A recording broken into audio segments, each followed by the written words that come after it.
Leadership and Administration, Chapter 1, The Evolution of Police Leadership and Administration.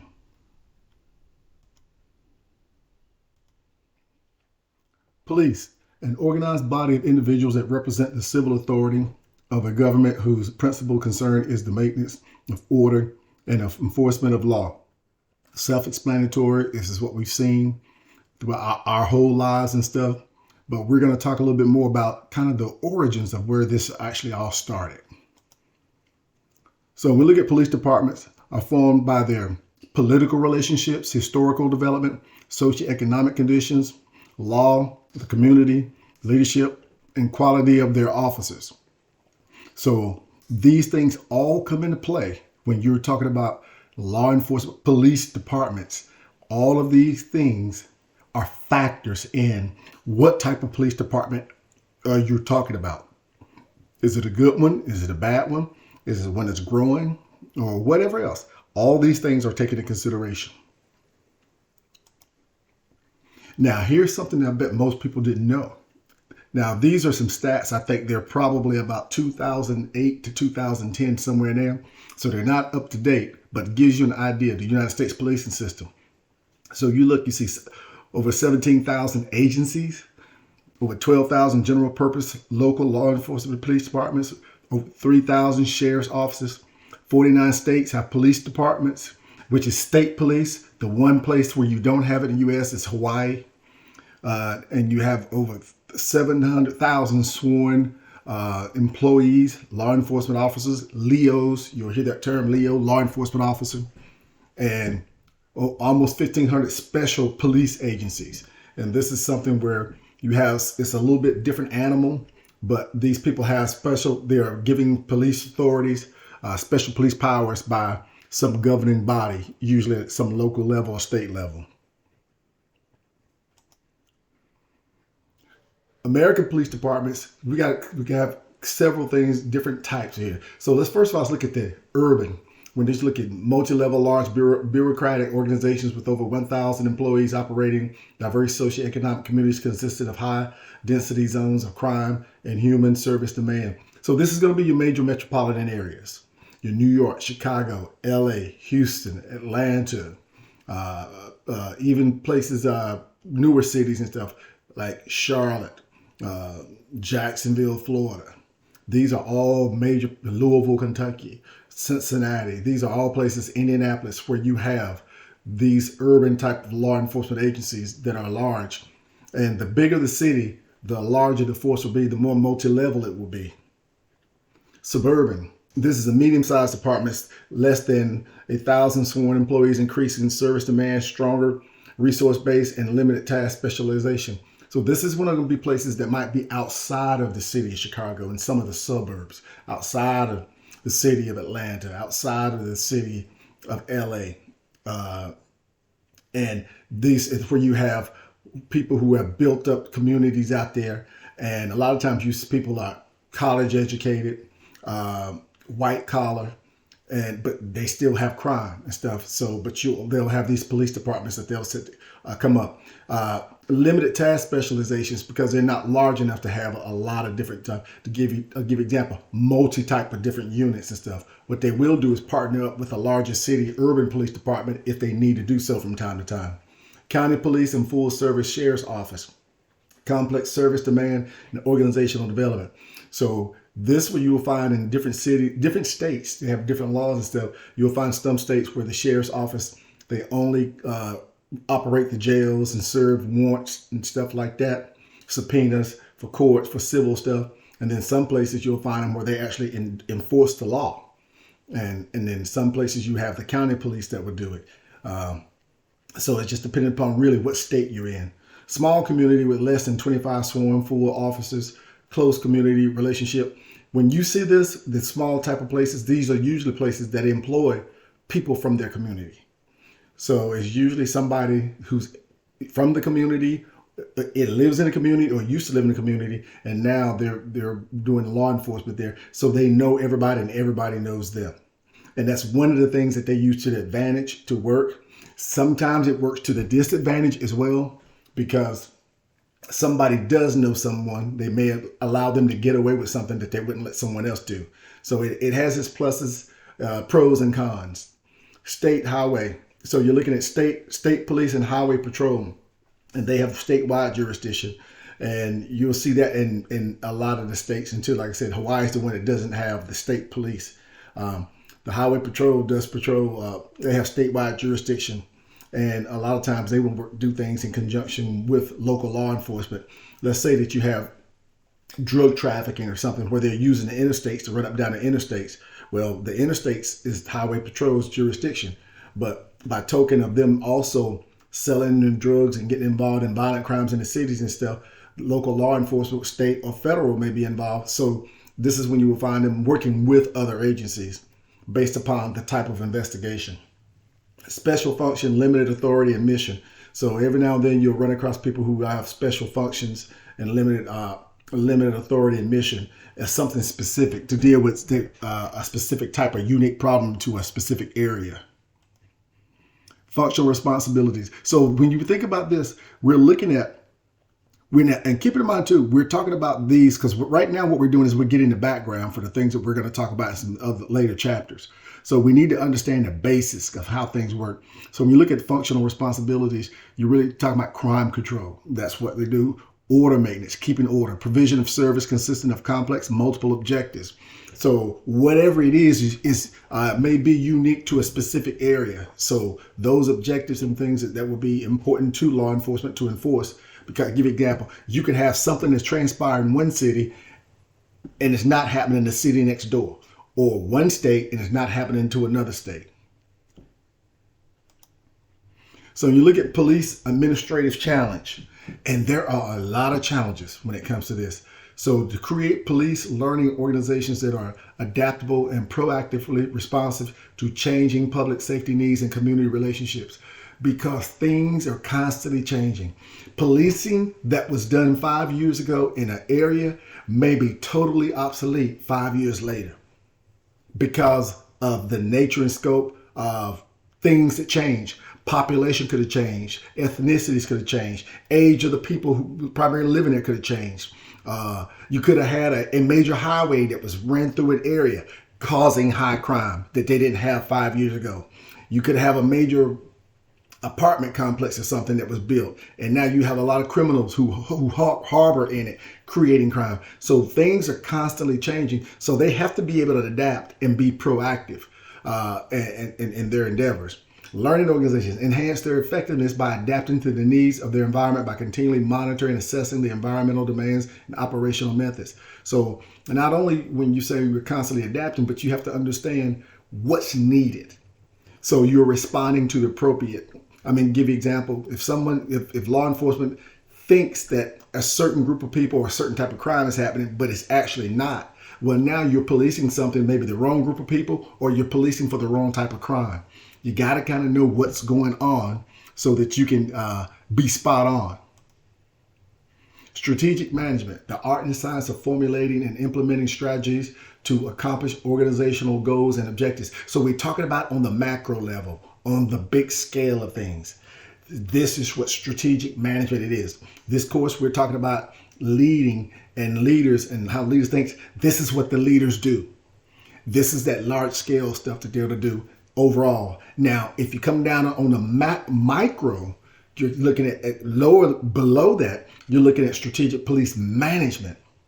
Involves the creation of innovative strategies and tactics to control crime and provide public safety through the use of information gathering, analysis, continuing assessment, and managerial accountability. So now you're talking about not only accounting, getting information, and make sure you're policing right. As you gather data, now you must analyze it to see. To give example, here's what I used to always say when I was in law: who, what, when, where, and how. Okay, who's doing the crime? How are they doing it? Why are they doing it? You start asking questions. This is part of your analysis. And then you start continuous assessment. Okay, you have to constantly monitor because things will change. Crime trends will change or whatever else. But managerial accountability. This is holding managers in law enforcement accountable. You hold them accountable. They hold their police officers accountable. A proactive approach to organizational leadership. You have to, at some point in time, If you're a police department and you're constantly being reactive, that means you're only responding to crimes after they happen. The goal of the art of analysis, doing analysis and gathering information, is to be proactive. Stop the crimes before they happen.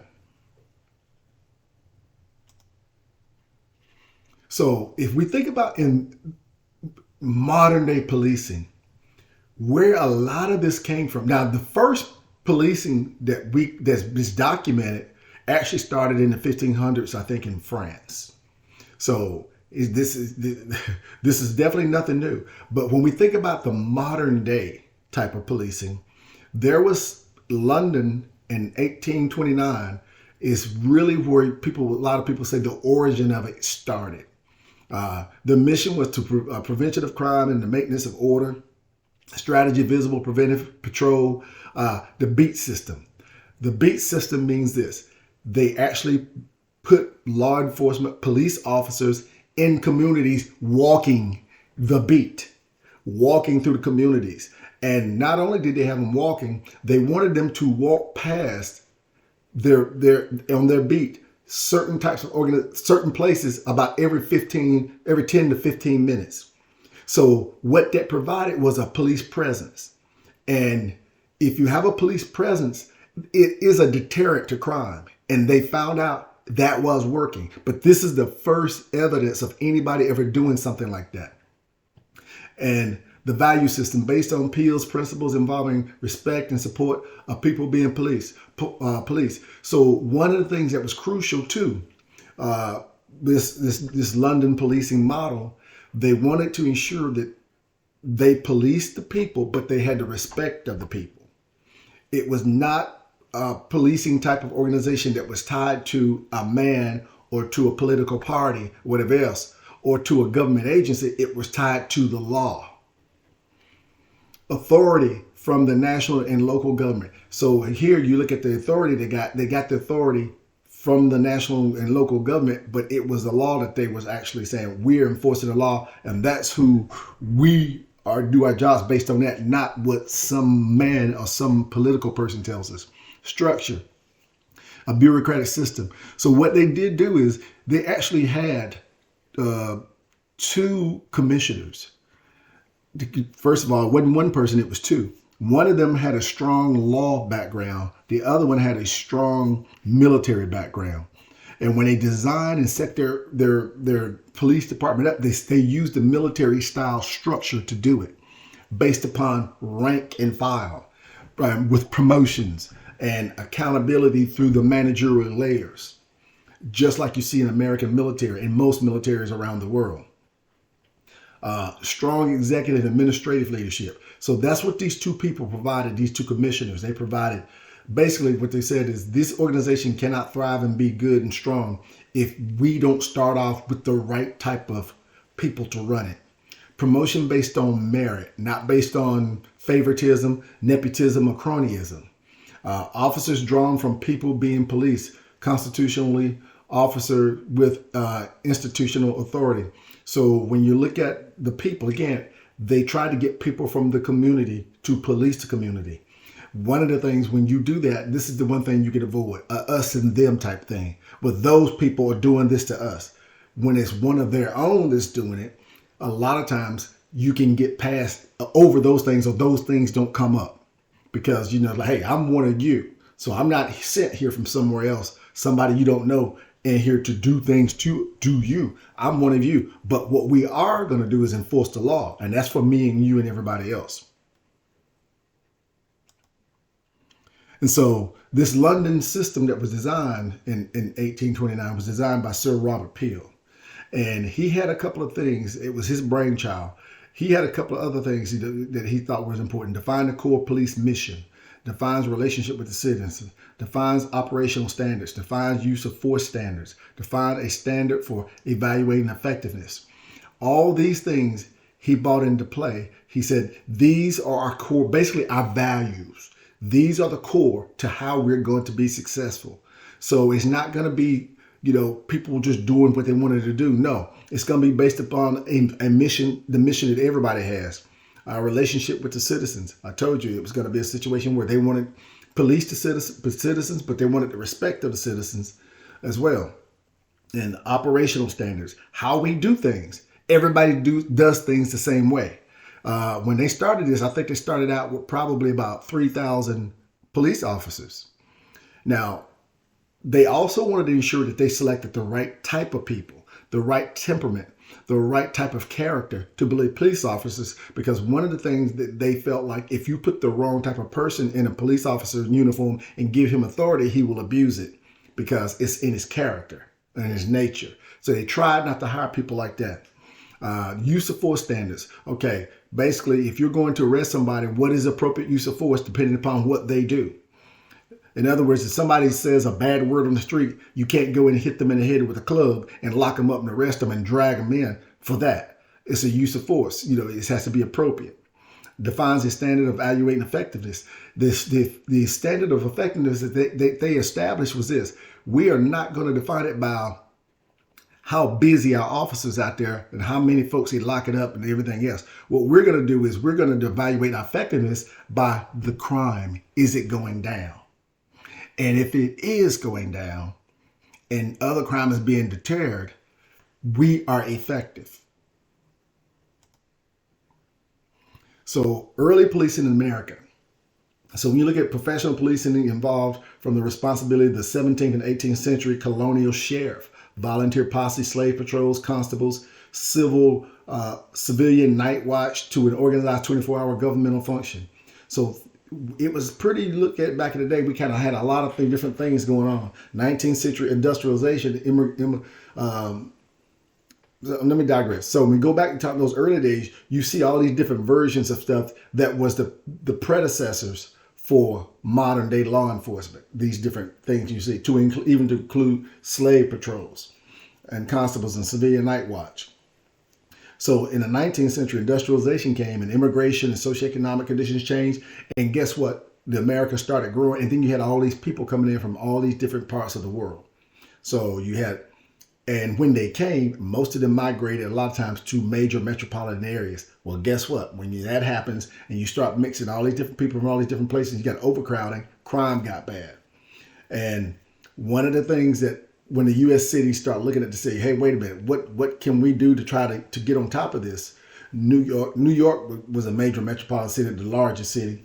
And other places, they said, we have to get some type of police organization and structure. And they used the 1829 structure and from London as a model for them.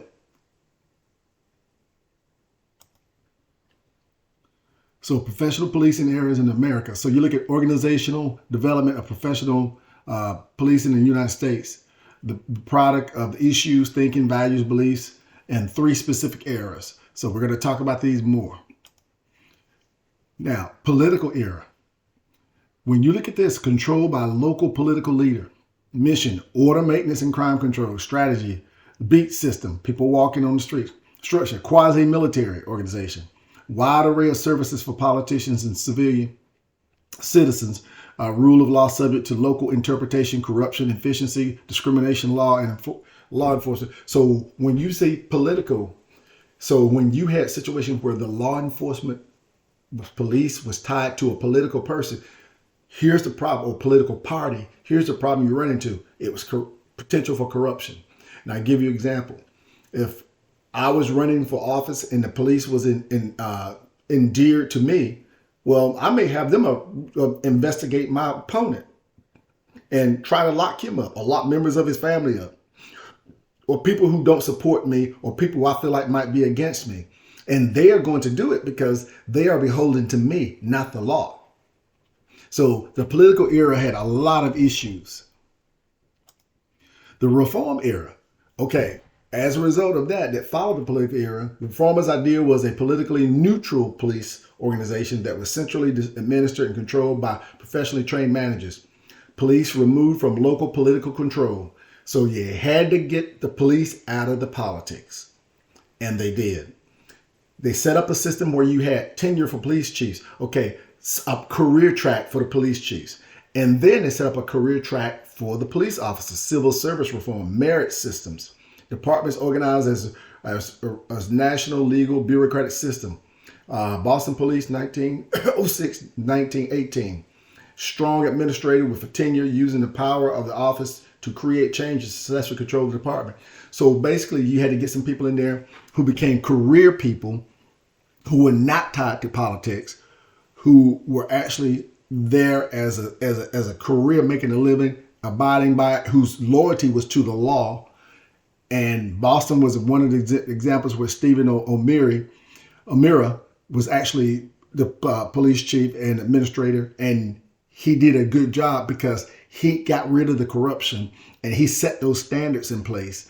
And the Boston Police Department got very efficient, was very good at what they did. Now, the problem was he died.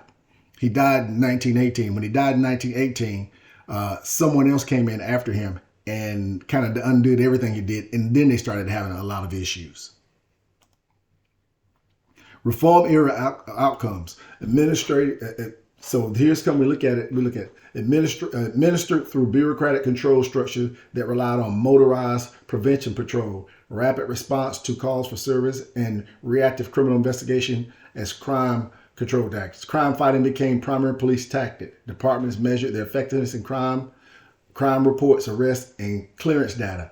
So now you see there's not just beat cops anymore walking. Now they're actually in vehicles patrolling. And they're able to respond much faster to calls and more calls as a result of being mobile. And now crime fighting is something it's their primary duty. And how they measured their effectiveness was basically by, well, how many reports did we write? How many arrests did we make?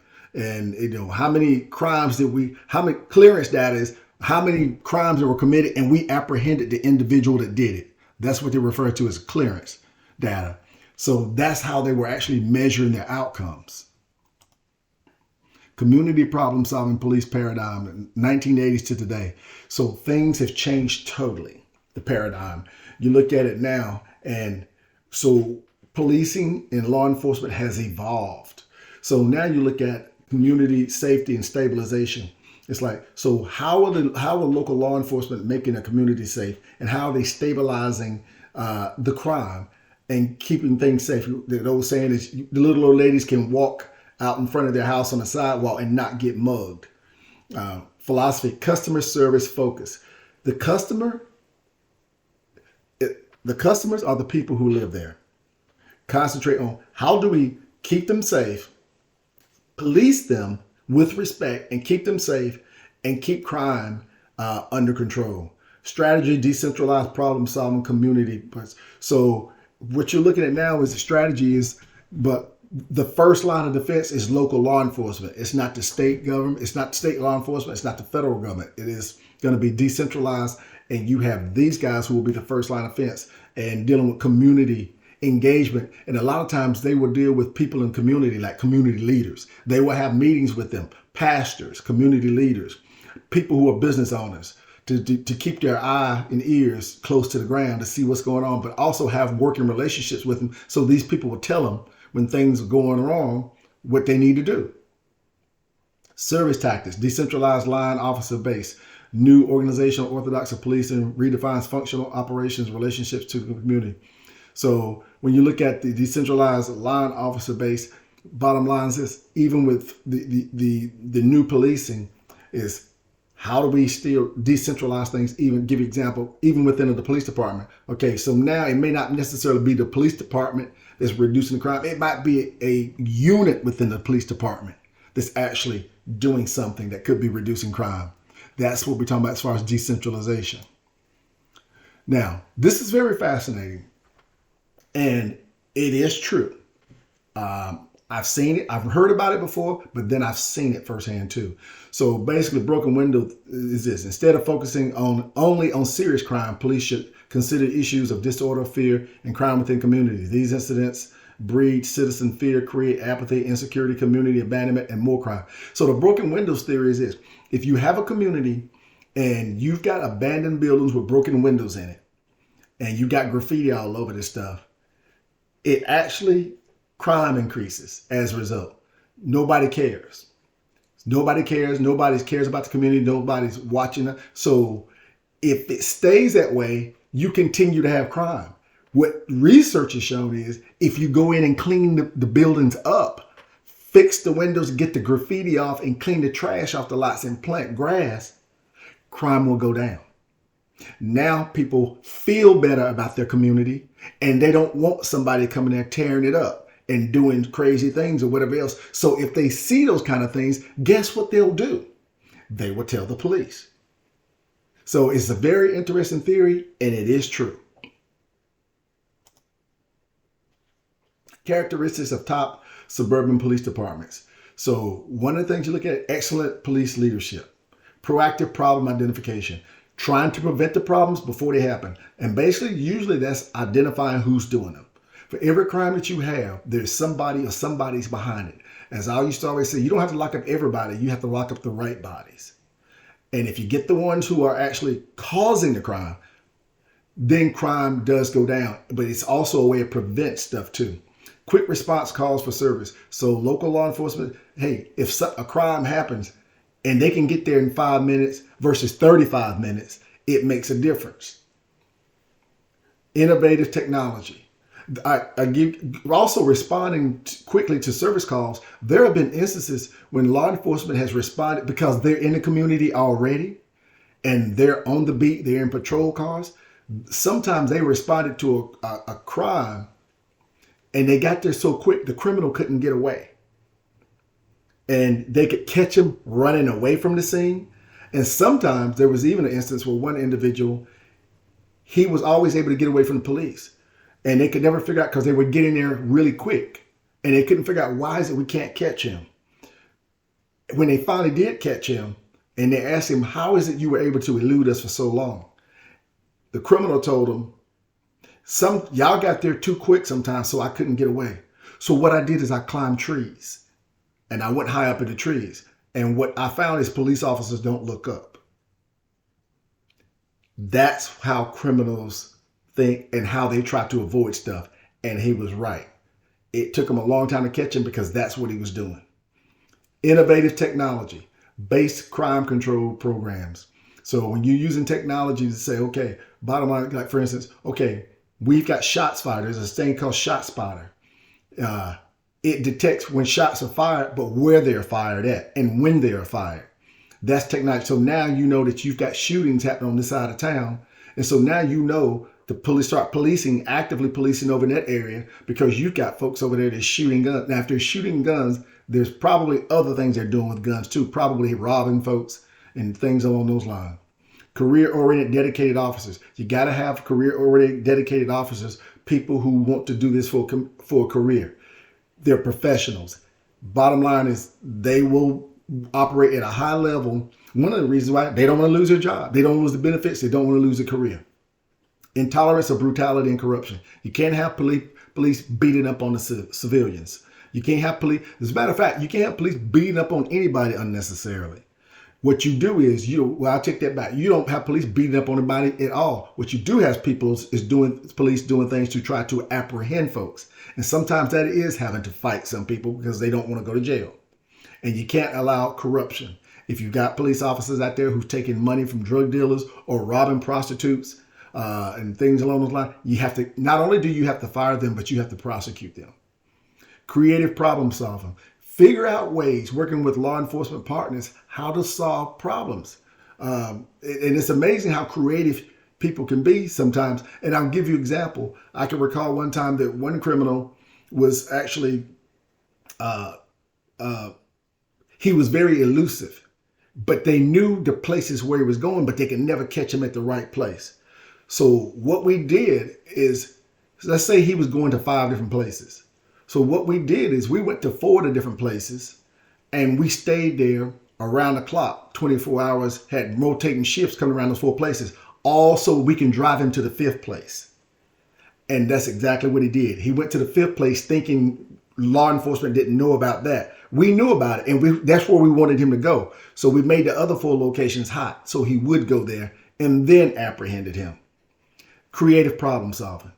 Engagement of community citizens, talking with the community, dealing with the community. When they're having community events, have police officers that show up. Be part of that. What you want is the community to view them as part of the community and not somebody who's there to actually there to oppress and harass them. Community policing evaluation.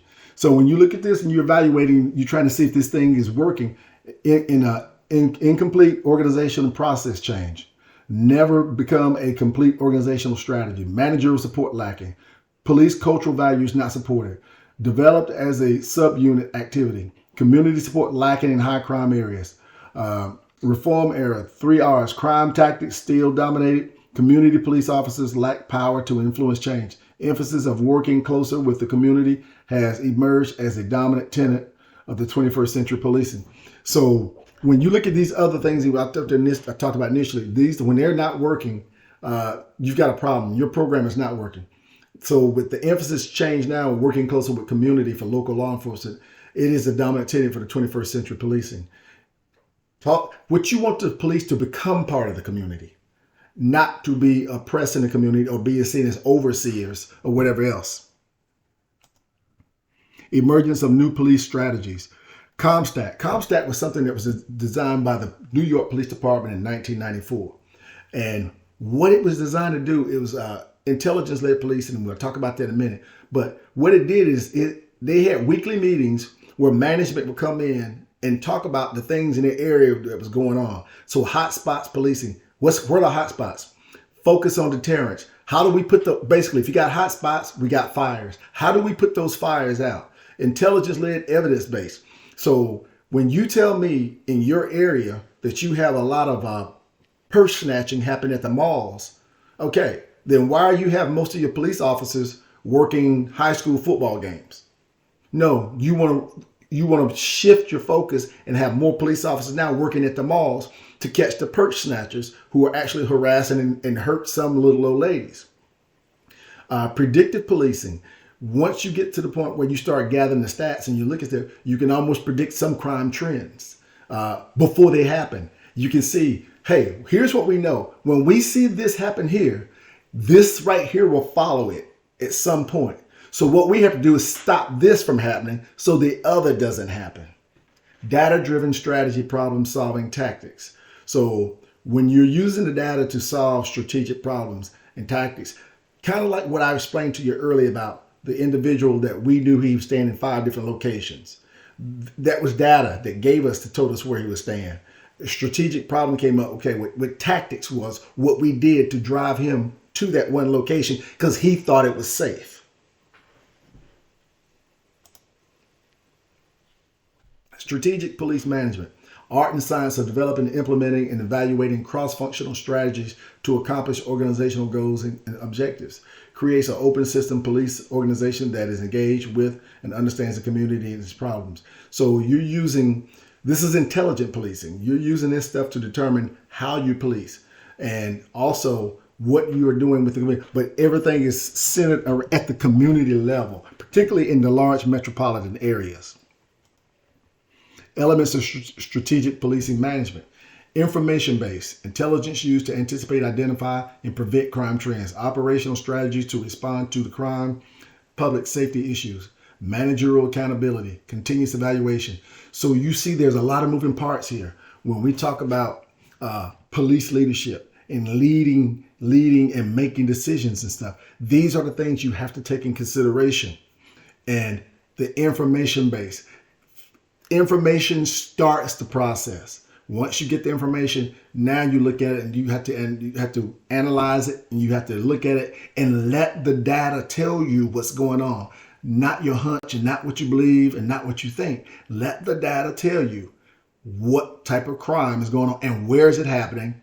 And then you got to identify who's behind it, who's doing it, and who all is involved. And all types of things. If there's guns coming in, where the source of the guns are. Dope coming in, sources of the dope. If there's money being stashed for that. If it's people doing robbery and shooting associated, who's doing the shit? All of them won't be shooters. Shooters are usually a small group of people or individual too, who that's their job, to shoot people or whatever. So you see, you want to get all these things identified. And most important, managerial accountability. Hold the police officer managers accountable. You have to hold them accountable. And that's what the CompStat did. Basically, when you come in there and tell what's happening in your sector, and your beat officers and your squad officers are out there, okay, you've identified a crime. Now, what are you doing to stop? This is always how it always ends. Well, tell me what you have your officers doing to solve that crime or reduce that crime. And continuous evaluation. So with the CompStat, they have meetings every week to always follow up to make sure information is fresh. Strategic policing. So again, you're looking at the mission, the strategy, the organization, the structure, the authority, the service tactics, things that we discussed before. And it's very interesting to see how now this is pretty much the rule of thumb, and it's nationwide. This is what pretty much everybody, particularly the larger police departments. And if they're not doing this, it's because they're too small. But they can work with someone else to actually, who may have those things, can help them out if the police department is too small. Intelligence-led policing. This is what I referred to here. This is a business model managerial philosophy that uses data analysis, criminal intelligence for objective decision-making. Remember I said, let the data tell you what's going on, and then go from there and look at the data and do analysis to try to figure out, okay, how do we come up with a way to stop, prevent, or reduce this crime? Focuses police resources on serious crimes and offenders, crime fighting that is guided by intelligence. So if you tell me there's violent crime, I would ask you, well, do you know who's behind it? And if the answer is no, that's the first thing we need to find out. Or I'm not going to digress. If you tell me it's violent crime, the first thing I'm going to ask you is then let me see it. Let me see your stats. Show me the stats that you're talking about. So I know this is not what you feel, but this is actually what happens. And then they show you the stats and show, okay, during this quarter, we had this many homicides, this many shootings, this many robberies, this many rapes. Okay, this many drug trafficking arrests. And they can show you by quarter usually how the numbers go. And when you look at the numbers, the numbers will tell you they legitimately have a problem. Now you got to figure out, okay, now what's the best strategy to attack this? So intelligence and crime analysis. Intelligence-led policing requires a greater integration of information, criminal intelligence, and crime analysis to better manage risk and to support proactive policing that targets enforcement and promotes crime prevention. This new approach requires police leaders to learn and embrace a new way of thinking about knowledge, risk, and also it demands a new organizational approach to police department. So this is not your great-grandfather's police department anymore. Things have changed.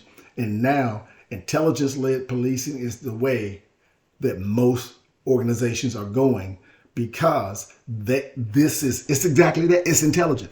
You are actually attacking the areas in a crime and going after the individuals that you need to, because you have the data to support that, not going after people that you think may be doing stuff. That's a waste of resources, time, and money.